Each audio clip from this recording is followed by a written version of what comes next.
Acid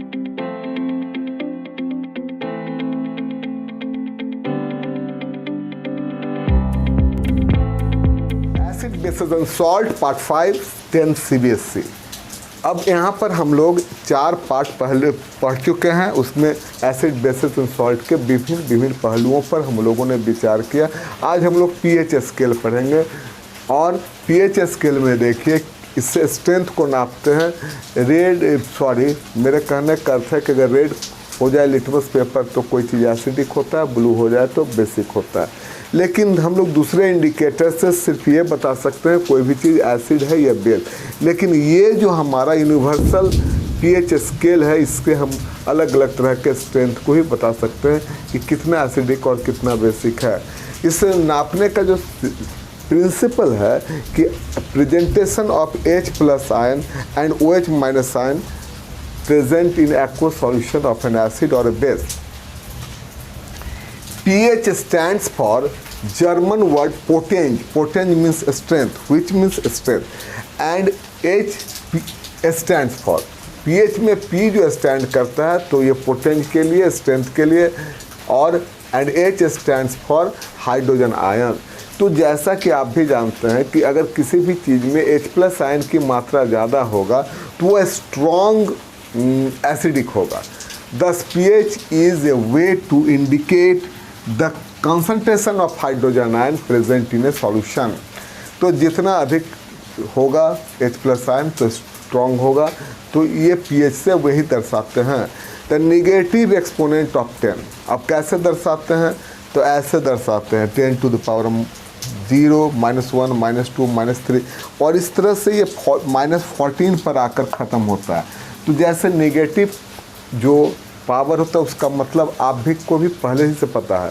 10 to the power -1 means 1/10, -2 means 1/100, -3 means 1/1000। तो नीचे जितना भी बढ़ता जाएगा उतना H+ आयन की मात्रा क्या होगा? कम होता जाएगा। और 10 to the power -1 मीन्स 1/10। तो ये हाइड्रोजन आयन का कंसंट्रेशन 1/10 में क्या हो रहा है? बढ़ रहा है। आप जानते हैं ये बेसिक प्रिंसिपल है। जब हमारा डिनोमिनेटर बढ़ता है और न्यूमरेटर अगर कंसंट्रेट भी है, फिक्स्ड है, उसके बाद भी डिनोमिनेटर बढ़ने से वो उसका जो वैल्यू कम हो जाता है। तो माइनस में जितने अधिक वैल्यू बढ़ेंगे उतना 10 टाइम्स, इसका 10 टाइम्स कम स्ट्रेंथ ये है, इसका 10 टाइम्स है, इसका 10 टाइम्स है।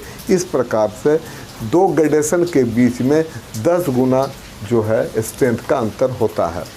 और ये 10 to the power -7 जो है ये न्यूट्रल सॉल्यूशन वाटर के लिए है।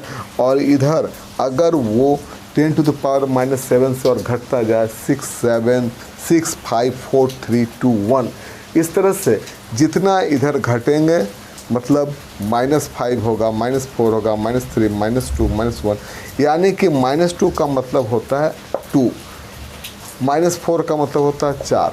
तो जितना भी हमारा पीएच स्केल में ये नंबर घटता जाएगा उतना ही स्ट्रॉन्ग एसिड होगा। इधर एसिड ये जो है हमारा ये न्यूट्रल का प्लस है, राइट साइड बढ़ेंगे। अगर पीएच 13 हो गया, 14 हो गया, 12 हो गया तो ये हमारा बेसिक होगा। और अगर 7 से इधर नीचे होगा 6, 5, 4, 3, 2, 1 तो ये एसिडिक होगा। और कितना एसिडिक होगा? इससे ये 10 गुना ज़्यादा, इससे ये 10 गुना ज़्यादा, इससे ये 10 गुना ज़्यादा, 10 टाइम्स का अंतर होगा।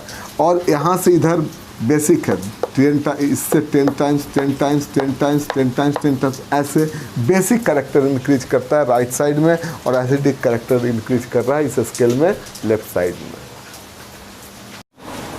pH indicator composed of several compounds that exhibits color change over a pH value range from 0 to 14। तो जैसे जैसे रेंज चेंज करता है 0 to 14 तो वैसा जैसा कि अब आप देख रहे हैं वो कलर चेंज करता चला जाता है।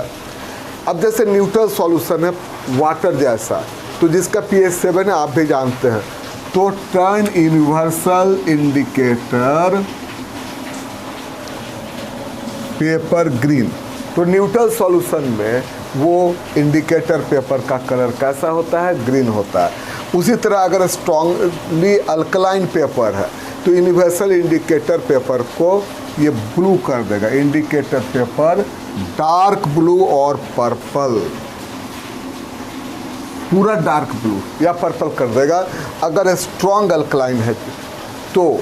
अब अगर लेकिन वीकली अल्कलाइन है तो ये जो पेपर है ब्लू ग्रीन, हल्का ब्लू ग्रीन हो जाएगा। अगर उसी प्रकार से स्ट्रॉन्ग एसिड है एकदम 0, 1, 2 इस तरह का, तब उसका जो कलर होगा बिल्कुल रेड हो जाएगा। टर्न इंडिकेटर पेपर ये रेड देखिए।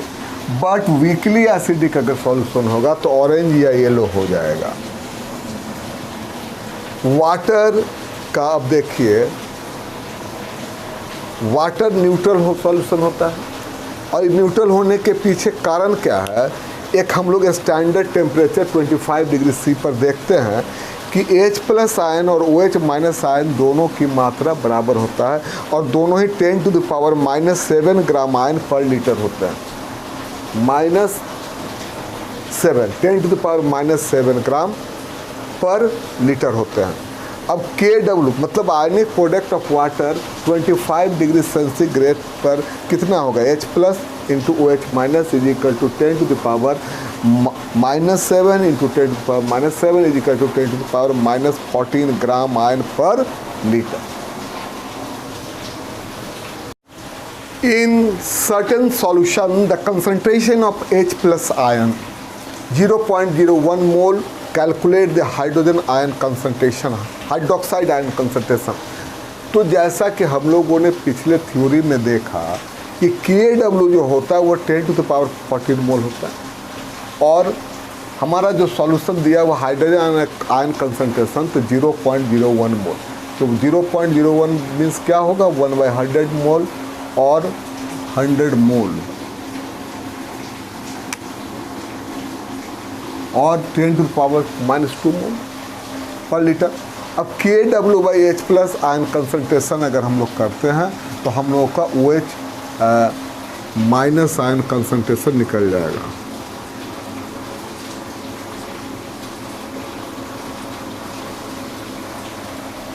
तो 10⁻⁻2 ये ऊपर जाएगा तो प्लस हो जाएगा, माइनस है तो, और ये घटने के बाद 10⁻12 मोल इसका आंसर हो जाएगा।